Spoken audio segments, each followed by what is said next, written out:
남편과 전쟁. 요즘 뉴스들을 보면 딱 이 말이 떠오릅니다.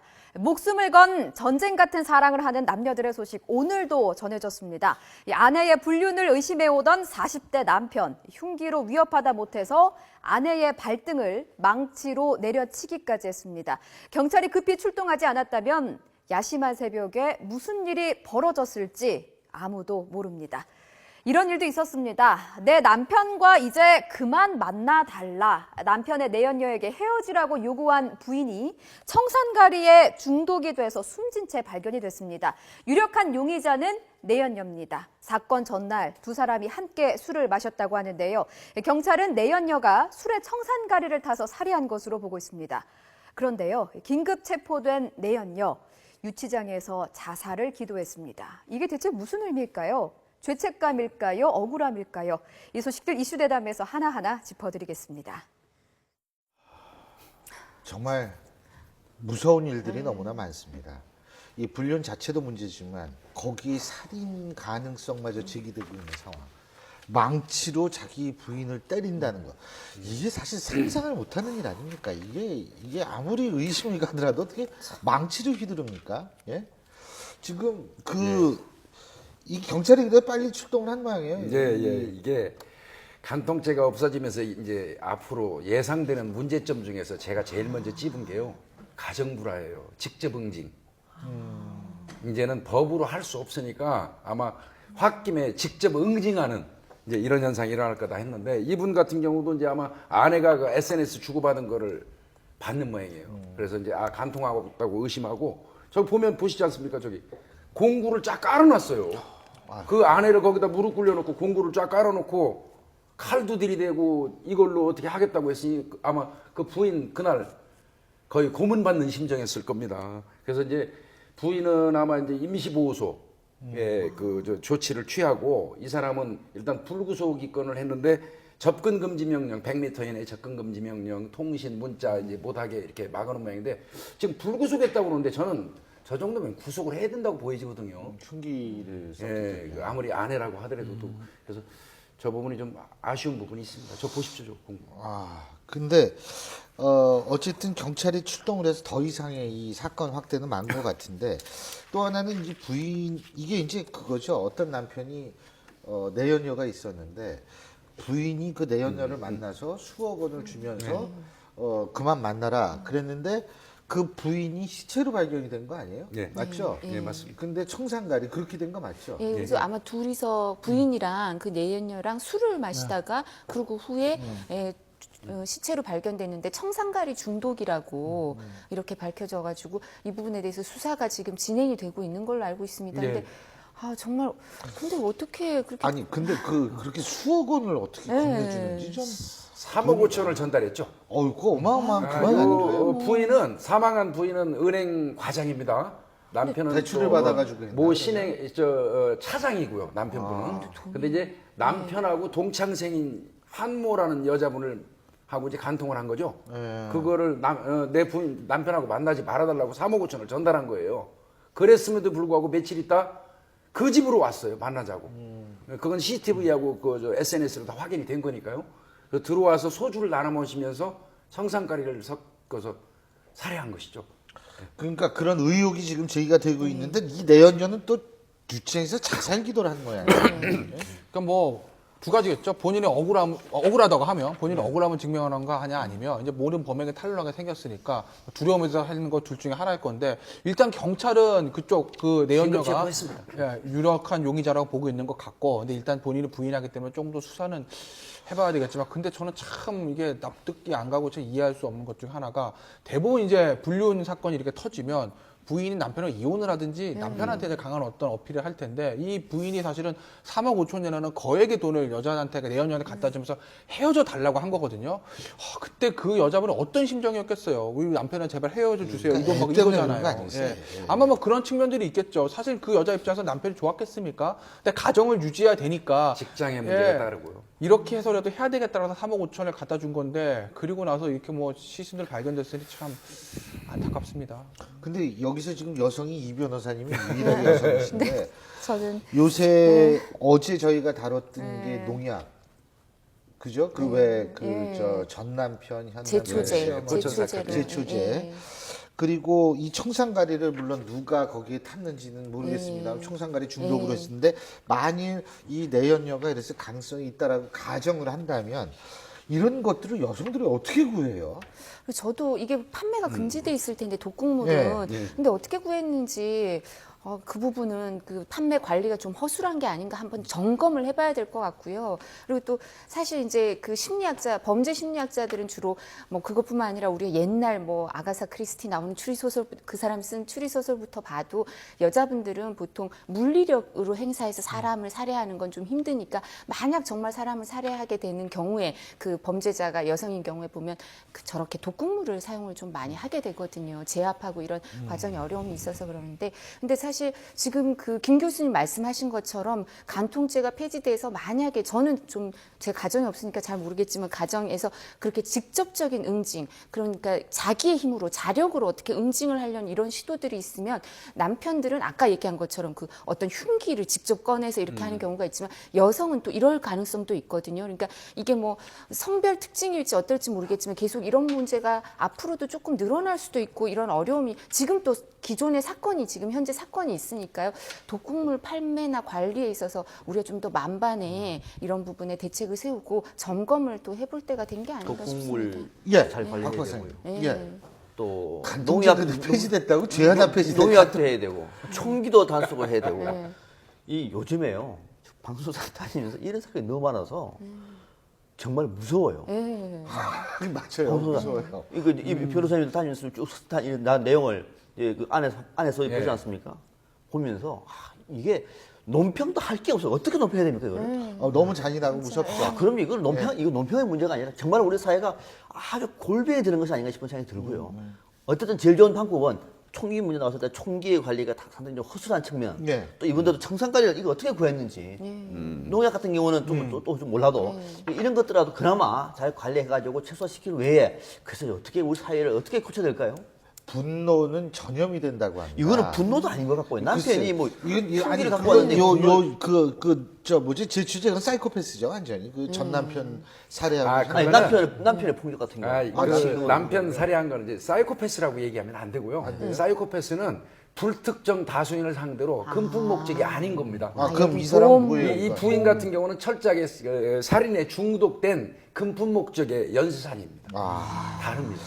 다르군요. 근데 어쨌든 간통죄가 뭔지는 모르겠지만 이 법이 하나 폐지되니까 별일이 다 있는데 네. 다음 주제도요. 간통죄 폐지 이후에 나타난 새로운 사회적 현상입니다. 화면으로 만나보시죠. 헌법재판관 다수 의견으로 간통죄가 폐지되면서 제정 62년 만에 역사 속으로 사라지게 됐습니다.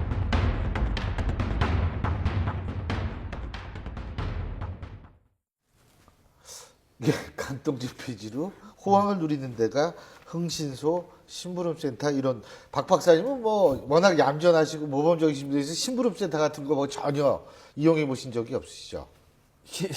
그 이유가 없으시겠지. 친구는 제가 좀 하겠습니다. 누가 안 시켜주나 우리? 안 될 것 같은데. 이게 지금 저는요. 박 박사님. 예. 네, 저는 이 사건은 그러니까 간통죄가 폐지될 때 흥신소나 이런 것들이 상당히 호황을 누릴 거라 저는 봤어요. 왜냐하면은 과거에는 기본적으로 어떤 경찰한테 신고를 하죠. 같이 들어가면 되잖아요. 얘는 그게 불법이기 때문에 알 수 있는 방법을 일반 사람들이 가가지고 하면 잘못하면 불법이 돼요. 고도한 기술이 필요하거든요.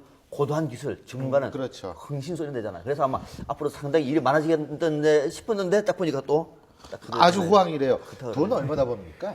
이 사람들이 이제 문제는요, 뭐, 하루 감시해주고 따라가는데 미행하는데 50이라고 써 있어요, 일반적으로요. 하루에 50? 네, 하루에 50. 근데 그러면 하루에 증거를 불륜 현장을 바로 확보합니까? 못하면 그 다음날 또 50 써야 되겠죠? 또 안 되면 그 다음날 50 써야 되겠죠? 한 2, 300 쓰고 나면 본전 생각나서 계속 해야 되겠죠. 기본적으로 이거는 한번 이거 흥신소도 의뢰를 하면 중독이 돼버리는 겁니다. 결국은 잡을 때까지 쓰다 보면 돈 1,000만 원 들어갈 거예요. 예. 아니 여기 제가 어디서 들었는데 뭐 1억 월 수입이 1억인 데도 있고 그렇대요. 그럼요. 흥신소 심부름센터라는 게 그런데 근데 이게 문제는 뭐냐면 자 바람이 났어요. 배우자가 바람이 났는데 흥신소를 시켜가지고 뒤를 밟았어요. 그래서 사진을 찍어와라 사진을 찍었어요. 그 사진 봐가지고 당신 저거 했지. 거기까지 아닌가? 이게 불법 취득한 거는 뭐 이혼 소송에 사용할 수 없죠. 아니요, 근데 민사 소송이랑 상관없어요. 그래요? 네. 그러니까 이게 어차피 형사 소송 없어졌잖아요. 없어졌으니까. 간통 없어졌으니까 네. 그거 민사 이혼 소송인데 이게 지금 현실은 불법이기 때문에 불법 미행한다 해가지고 뭐 이제 예를 들어서 뭐 몰래 카메라로 찍었다. 그럼 몰래카메라 찍은 거 가지고 이제 별도로 처벌되겠지만 그렇게 해서 얻은 자료로도 민사소송, 이혼소송에서 증거를 쓸 수 있어요. 아, 그래요? 그러면은 뭐 흥신소의 사람들이 매달리고 찍고 이럴 수가 있겠네요. 예? 근데 그래도 또 아셔야 될 게 이제 형법상 간통죄는 죄가 이제 입증하려면 아주 엄격하게 입증 그 증거 자료가 필요한데요. 민법상 이렇게 간통이 인정되거나 불륜이 이제 불륜이라고 해야겠죠. 불륜으로 인정되려면 그렇게까지 뭐 만약에 어디 숙박업소에 들어간다 하면 숙박업소에 두 사람이 들어가는 사진만 찍어서 재판부에 제출을 해도 재판부에서 그런 불륜의 의심이 있다 이런 부분을 인정을 하니까요. 너무 많은 노력을 기울이시고 그러니까 너무 많은 기울을 뭐 기울이시는 하나 거는 사진 찍을게까지는 그렇게까지 필요 없습니다. 이게 간통죄 없어졌으니까요. 폭넓게 인정하거든요. 민법에서는. 네. 팔짱 끼고 걸어가도 그 정도만 돼도 여관 문 앞에 이렇게 들어가는 정도만 들어가는 나와도 나오는 거. 그 전에 간통은요 지켜서 소리까지 듣고 했어요. 소리까지. 예. 아, 그러니까 이제는 뭐 그냥 대충 허식이 여기 흥신소 일하시는 분들도 쉬워. 자, 일은 저 편해졌겠죠. 일이 편해졌네요. 예, 예. 아니 근데 이게 무슨 문제가 아닌 게 지금 우리나라에서 법적으로 흥신소나 심부름센터가 합법입니까? 불법입니까? 불법이죠. 불법이죠. 예. 예? 그러니까 아직 그 사설 탕정 예, 이거 예. 아직 민간조사법이 지금 국회 계류 계류 중이에요. 중이죠. 계류 중이죠. 그러니까 통과가 안 됐으니까 불법이다. 불법인데 불법이면 더군다나 의뢰하는 사람들이 현금만 갖다 줄 거 아니에요. 불법이니까. 그렇죠. 그렇죠. 야, 이거 참 이거 그러니까 어떤 식으로든 양성화시키면 좀 나아질지 모르겠어요. 네, 그게. 저는 민간조사법 지금 이제 국회에서 계류 중인데 하루빨리 이렇게 양성화가 돼야지 오히려 피해를 입거나 아니면 문제가 덜 생길 것 같고요. 그러니까 우리나라는 셜록 홈즈가 있을 수가 없죠. 그렇죠. 셜록 홈즈가 예, 탐정이라는 예. 게 지금은 인정이 안 되니까 근데 좀 필요가 있으면 이런 부분은 인정을 할 필요도 있을 것 같습니다. 규제 보완 조치 혹시 만들어서. 교수님 경찰들은 이 사설 탐정 제도를 두는 데 대해서 입장이 어떻습니까? 반대할 것 같은데요, 오히려. 저 퇴직하고 난 사람들을 위해서는 이제 굉장히 고무적으로 보는데요. 지금 이제 이게 계류돼 가지고 계속 시간을 끌은 이유가 법무부 쪽에서는 그쪽 소속하에 두고자 하고 네. 경찰청에서는 자기들 소속하에 두고자 해가지고 사실은 경찰관들 입장에서는 어디서 주관하면 어떤 상관이 있습니까? 그 민간조사법이 되면 그만인데 이렇게 그 부처끼리 그 싸움을 해가지고 지금 보류되고 근데 관할. 저는 개인적으로 조금 신중할 필요는 있다고 봐요. 그러니까 음성화돼 있으니까 어차피 없애지 못할 바에야 양성해서 예. 관리하자는 뭐 취지는 좋은데 이게 사실은 어떻게 보면 경찰의 공권력을 민간에게 위탁하는 것이거든요. 그렇죠. 예. 그거 사실 굉장히 신중해야 됩니다. 그 보안 장치나 어떤 일종의 견제 장치를 만들어 놓지 않으면 알겠습니다. 또 하나의 수사기관을 만들 수 있기 때문에 좀 신중할 필요 있을 것 같아요. 자, 다음 주제 넘어가 보죠. 아, 다음 주제가요. 뭐냐면 예비군 훈련장이에요. 도시락을 공급하는 사회적 기업이라는 거, 사회적 기업인데 이 사회적 기업이라는 데에서 유통기한 2년이 지난 동그랑땡 뭐 이런 것들을 제공을 해줘가지고 예. 9억 원어치 18만 명이 예비군이 이 도시락을 먹었다는 거예요. 예? 그런데 첫째로 궁금한 게 당국이 이걸 왜 발견을 못했을까요? 이것도 사실 일종의 방산비리, 이것도 방산비리인 거죠. 그렇죠. 예비군들이 저걸 그렇죠. 했으니까. 왜냐하면 이게 군납이라는 게 사실은 뭐 예전에 그런 얘기 하지 않습니까? 군납 하나 따면은 뭐 3대가 편하게 먹고 산다라고 네, 하는데 네. 이게 뭐 경쟁 입찰이 되는 것도 아니고 그렇죠. 굉장히 편하기 때문에 한 번 결정해 놓으면 아무도 그걸 따지지 않거든요. 아니 속된 말로 뭐 무슨 그 함에 음파 탐지기도 어군 탐지기 하는 이 마당에 그것도 검사 제대로 안 하는 파담에 예비군 도시락까지 군당국에서 검찰 하겠습니까? 감사 절대 안 하죠. 그러니까 한 번 따보면 계속 돌아가는데 그러니까 이런 문제들이 생기는 거 아니겠어요? 실제로 박 박사님 네. 이 기업이 사회적 기업이라고 얘기를 한다는 네, 거는 공익성이 다른 기업보다 훨씬 많은 기업이라는 거 사회적인 아니겠어요? 책임을 더 크게 그렇죠. 그런데 사회적 기업을 도대체 어떻게 뭐 선정을 하는 건지는 모르겠습니다만 중요한 건 이 혜택은 혜택대로 다 누리고 이런 짓을 했다라는 건 이거 참 문제 심각한 거 이거는 아니에요? 분명히 예. 아마 이 업체와 예. 예비군 관계자와의 어떤 매몰 거리가 분명히 있을 거예요. 분명히 있는 거예요. 그거 없이 이런 일을 할까요? 그러면서 대충 과거에는 눈 감고 넘어갔는데 어쩌면은 정말 이 사람도 생각하는 재수 없어서 들킨 것이 아닌가. 그러니까 그런 고질적인 연결고리가 없이 봐보세요. 예비군한테 일반 사람들이 식당을 차려가지고 불량 도시락에다가 일때면은 불량 식품을 넣어가지고 하겠습니까? 그러니까 이 줘도 눈 감아주는 데가 있기 때문에 또는 돈을 500만 원 줬으면은 싼 거, 이 불량 시대주는 좀 싸지 그렇죠. 않겠습니까? 싼 걸 넣어주는 거거든요. 분명히 아마 안에도 부패의 거리, 일종의 군피와 비슷한 그런 그 어떤 저는 부패 거리가 저는 있을 거라고 봅니다. 이게 심지어는 마사회도 들어갔어요. 아, 이 도시락. 이게 남양주 경찰서에서 이제 우리 후배들이 했는데요, 이 사건을. 이게 상당히 좀 치밀하게 했더라고요, 이번 수사를 보니까. 이 마사회에도 일부 들어갔고요, 도시락이. 이제 주로 묵었던 게 2년 묵은 동그랑땡이, 동그란 그 고기 다져. 이게 고기 다져 놓은 거니까 더 상하기 쉬울 텐데. 그렇죠. 이제 그거를 이제 뭐 이제 가열해 가지고 이렇게 사용을 했는데 더 나쁜 거는요. 이제 거기다가 예비군 훈련장에 준 것도 괜찮은데 이거를 또 이제 결식 아동이라든지 뭐 이 남은 노인들 이런 도시락이요? 분들한테 무료로 주는 것처럼 남은 걸 주고는 기부금 영수증을 받아서 그걸 또 처리를 했어요. 세금 하고 할 때. 해가지고 갈 수 있는 종합 세트입니다. 그러니까 사회적 기업에서 두자가 빠졌네. 사회적으로 퇴출돼야 되니까 퇴출 두자가 빠진 거 아니에요? 예, 맞습니다. 근데 사회적 세상에. 예, 정부 보조금도 많이 받거든요. 지금. 그렇죠. 예, 예. 뭐 정부 보조금을 한 해당 한 해 얼마 정도 받고 이런 게 있는데요. 예. 근데 사실 지금 국민권익위에서 어떤 얘기를 하냐면 이렇게 부정 수급되는 게 너무나 많다. 그러니까 이 경우도 이 경우는 조금 다른 양상을 보이긴 하지만 이런 문제들이 있기 때문에 저희가 지금 복지를 하면서도 이렇게 부정 수급이나 부정 혜택을 받는 기업이나 아니면 이런 문제도 있으니까 국민권익위 차원에서 이 부분을 한번 검토하고 이거 단속을 벌이겠다고 하니까요. 이런 거를 사회적 기업도 한번 이 관련 부처에서는 예. 점검을 해봐야 될 때가 된 것 같습니다. 이거 대통령이 그랬잖아요. 방산 비리나 이런 거는 이 이적 행위나 마찬가지다라고 얘기를 했는데 예비군들한테 이런 도시락을 먹이는 것도 이건 똑같은 일이죠. 진짜 아까 박 박사님 그렇죠. 지적해 네. 주신 것처럼 이런 기업들 정말 우리 사회에 없어져야겠죠.